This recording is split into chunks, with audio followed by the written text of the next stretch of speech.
السلام عليكم اخواتي، مرحبا بكم في هذا الفيديو. كيف ما كتشوفوا معايا هذا الكيك هذا، شوفوا ما شاء الله كيفاش داير، عامر بالتقيوتات، عامر بالاشياء اللي هي مفيده لكم ولوليداتكم. هذا الكيك هذا الا صايبتوه لوليداتكم وعطيتوه ليهم في الكوتي فما تحتاجوا تزيدوا عليه حتى شي حاجه، فهو غني وما شاء الله زوين بزاف ولذيذ لذيذ، غادي يحمقهم وتن الوليدات اللي معاهم الا ذاقوه غيعجبهم. اذا اول حاجه اخواتي غادي نحتاجوا ليها جوج ديال البيضات، غادي نضيفوا عليهم كاس ديال السكر الخشن اولا سكر سنيده، ومن بعد اخواتي غادي نضيفوا واحد الكاس ديال الحليب يكون دافئ ما يكونش بارد، ضروري تدفيوه. ومن بعد اخواتي غادي ناخذوا الضراب الكهربائي وغادي نطحنوا هذا الخليط هذا حتى كيولي بحال الثلج. كيف ما كتلاحظوا معايا كيولي اللون ديالو ابيض على هذا الشكل هذا صافي. وغادي نبداو نضيفوا في المقادير الاخرى اللي هي الدقيق. اولا اخواتي الدقيق دائما كنضيفوه بدفعات، ما كنضيفوهش دقه واحده. الا بغيتو بطبيعه الحال ينجح لكم الكيك ديالكم ويجي مهوي من الداخل صافي. هنايا ضفت الكاس الثاني ديال الدقيق الابيض وغادي نستمر في التحريك. هنايا بطبيعه الحال كنستعمل غير الضراب اليدوي. دائما كتخلطوا نتوما، كتزيدوا الدقيق وكتخلطوا وكتشوفوا عينكم ميزانكم ملي كيتكونوا لكم هذوك دوك الدريجات في الكيك ديالكم او التدرجات، ف صافي كتعرفوا ان الكيك ديالكم القوام ديالو هو هذاك صافي. هنايا اخواتي كما كتشوفوا معايا، شوفوا القوام ديال الكيك من بعد ما ضربته مزيان مزيان. هانتوما شوفوا كيفاش كيدير. بغيتو كتبوا رقم 8، الا بقى بان لكم داك الرقم فالقوام ديالو جاهز.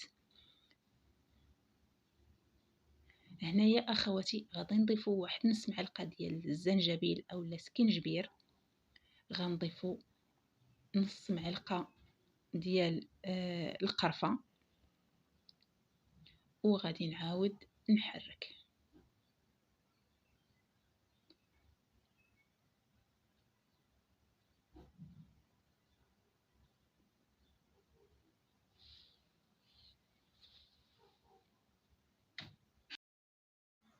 من بعد غادي نضيف الكاكاو المر، غادي ندير هنايا 2 معالق كبار ديال الكاكاو المر،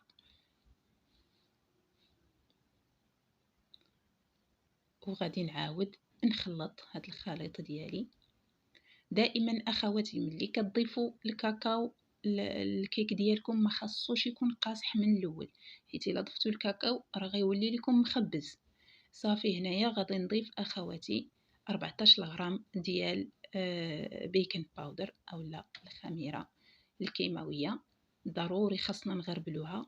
الصراحه هاد النوع هذا فواخا ما تغربلوش راه ما كيكونش فيه دوك الحبيبات، بالعكس ديك الحمراء الاخرى كيكون فيها كتكون محببه حيت هي رطبه على هذه، داكشي علاش كتكون محببه وضروري خاصنا نغربلوها صافي. اخواتي هنايا كيف ما كتلاحظوا راني كنستمر في التحراك بالخلاط اليدوي، وفي الاخير كنضيف واحد معلقه كبيره ديال الخل.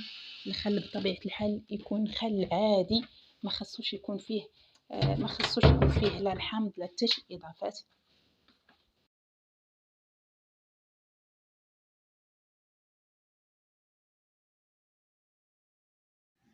وهنايا اخواتي غادي ندخلو المعقول. هنايا عندي حبه ديال الموز ولا البنان، عندي القرقاع مقطع، الزبيب مقطع، عندي الشوكولا الاسود. انا كنفضل ندير المر، الشوكولا المر.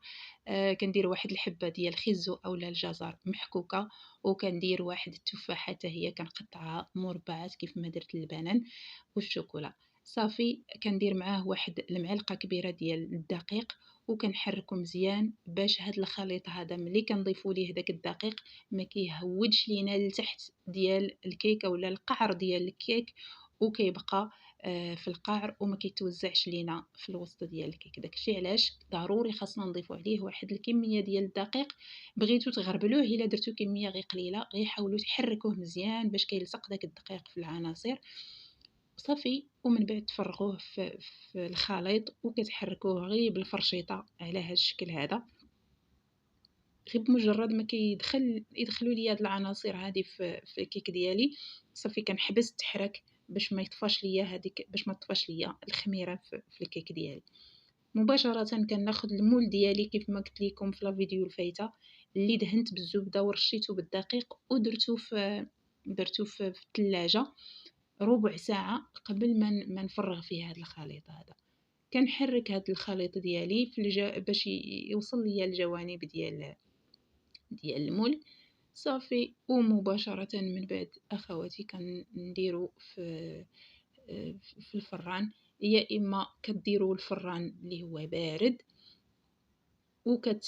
كديروا نار مهيلة، يا إما كديروا الفران اللي هو مسخن من قبل وكتنقصوا عليه لدرجة الحرارة أدنى درجة حرارة باش كيطيب لكم الكيك ديالكم على المهل تقريبا 45 حتى 50 ديال الدقائق. وها هو الكيك ديالنا كيف ما كتلاحظوا اخواتي.